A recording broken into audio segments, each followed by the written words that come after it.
Your wife has been spending way too much time with a new neighbor, having dinner, driving his kids to school, hanging up his laundry. You finally confront her, only for her to say he's my husband, please leave us alone. It had been a strange couple of weeks. Julie was usually home around 5, but lately, she'd been late.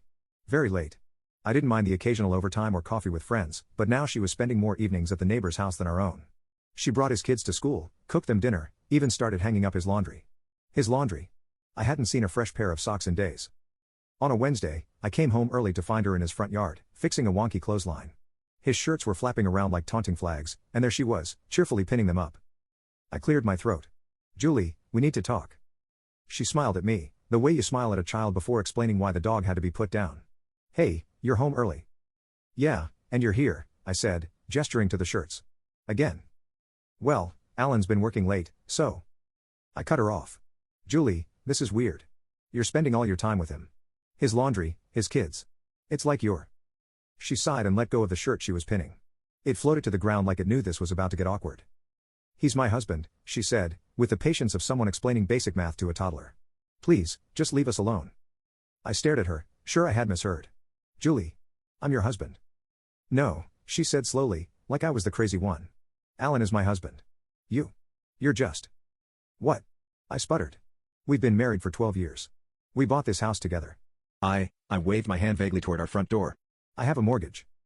Julie shook her head, exasperated. Right, but. I mean, come on. You had to notice. Notice what? She gave me a long, pitying look. You never really fit here, did you? I mean, you show up late to barbecues, you never remember the kids' teachers' names, and let's be honest, you don't even like football. I opened my mouth to argue, but she wasn't wrong about the football. You're sweet, don't get me wrong, she said, but this isn't your place. So. What? I just imagined 12 years of marriage? Vacations? The dog? Oh, no, Winston was real. But look, sometimes people just blend in. You moved in, started playing house. I didn't want to embarrass you, so I let it slide. But Alan, he's really, well, my husband. We've got a good thing going here. You understand, right? I blinked, trying to process what she was saying. You let it slide? 12 years? Julie shrugged. It was easier that way. I stood there, completely dumbfounded.